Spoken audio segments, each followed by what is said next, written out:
My name is Tyler, and I swear everything I'm about to say is true. I've lived in my house for 4 years, but for the last year, it's been hell. Something's tormenting me.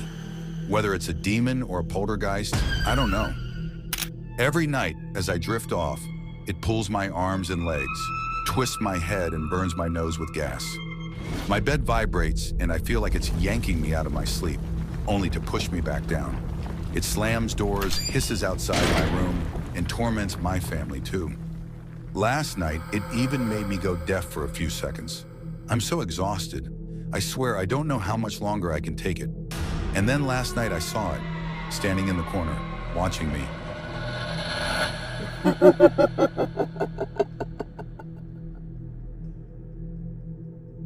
At a garage sale, a woman finds an old, worn doll with faded blue eyes and a lopsided grin, drawn to its unsettling presence.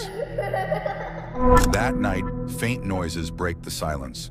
A soft rustle, then the light scurry of tiny feet across the floorboards. Convincing herself it's nothing, she pulls the covers tighter and shuts her eyes.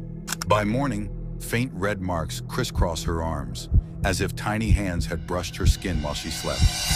When darkness falls again, the footsteps grow bolder, edging closer.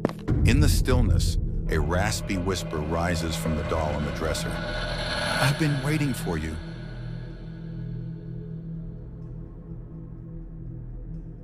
During a Welsh vacation with my partner, we stayed in an old inn by the beach. Our room had twin beds facing the sea. That night, the open windows brought in a cool breeze, helping us drift off after a day of beachside fun. In the dead of night, I awoke, paralyzed with fear. A ghostly figure approached my bed, freezing my voice. After a struggle, I let out a cry, waking my partner.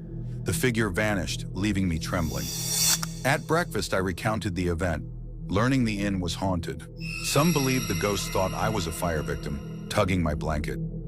Though others doubted, I know what I witnessed. They say he was 11 when it happened. While camping deep in the mountains, he woke at 3 a.m. and went outside to use the bathroom. His dad watched from the tent as he took a lamp and disappeared into the dark. Then the dogs began, barking, growling, sensing something wrong. The boy froze as a towering figure emerged from the shadows, its red eyes glowing, twisted arms dragging, and massive antlers crowning its head. It didn't move closer, just lingered before vanishing into the woods. The next morning, no one believed him, even after hoof prints and claw marks were found on the trees. Days later, a mutilated fox appeared. Whatever he saw that night still haunts him. He was closing the Goodwill store alone that night. It was quiet, too quiet, until he glanced at the cameras. A shadowy figure moved near the bathroom, darting out of view. Thinking it was a trick of the light, he went to check but found nothing. Returning to the office, he saw it again. Black, shapeless, slipping behind a table. He froze. Then came the knock. 3 sharp taps on the back glass door. Trembling, he checked, but the lot was empty. As he tried clocking out, the system glitched, refusing to accept his punch. He swore he heard breathing behind him. The next morning, his co-workers found the office lights flickering and his time card untouched. They say the old house on the hill isn't empty. Never has been.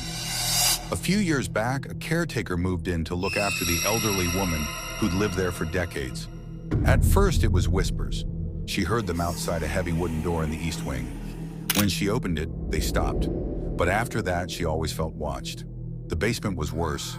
She went down to do laundry and felt a whisper brush against her neck. She ran and never looked back. Her husband didn't believe her until he went down there himself. The power cut out, his fully charged phone died, and the once clear basement was suddenly filled with objects blocking his path. He never went back. That house has new owners now, but people say it doesn't like men. One day, whatever's there might not let them leave.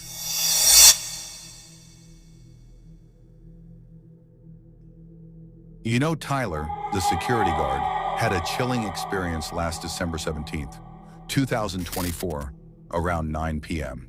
While chatting with his manager in the control room, something strange happened. The room had windows all around, and Tyler was in charge of buzzing people in. Out of the corner of his eye, he spotted a tall, dark silhouette glide past the window toward the door. He turned to buzz them in. Nothing. He checked the cameras, even went outside, but there was no one. The figure, he said, wasn't human. It was pitch black, like a shadow cut from paper, moving without a natural gait. Later that night, the banging noises from the elevator shaft sealed the deal. His building, haunted.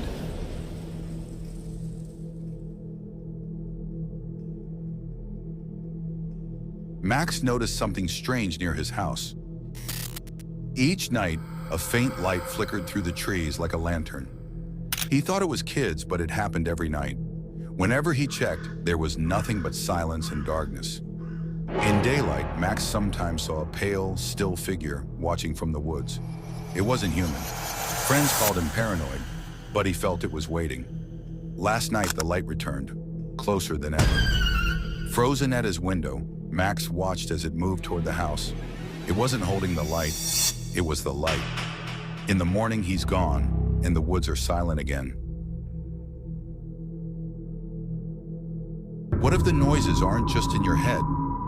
He moved into the apartment alone, thinking it would be the fresh start he needed.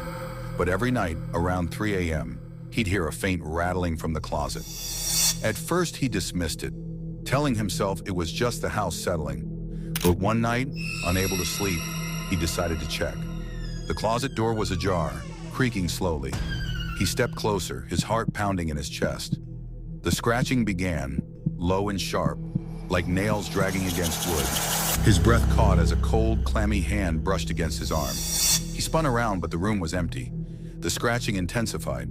He looked into the dark closet and saw a figure, pale, gaunt, with hollow eyes. The last thing he saw was its twisted smile before everything went black. Let me tell you about a house with a dark history. Bought in the 1960s, it stood on land once owned by dairy farmers, built during wartime. At first glance, it seemed ordinary, but unease lingered. In the 1970s, during renovations, strange things began happening. Doors slammed shut without reason, shadows darted through empty hallways, and whispers echoed late at night. The family tried to dismiss it, blaming drafts or their imagination, but the truth eventually surfaced. The owners admitted they believed the land beneath the house held unmarked graves, though no one knew how many or who was buried there. The eerie feeling never faded, as though the house carried the weight of forgotten souls.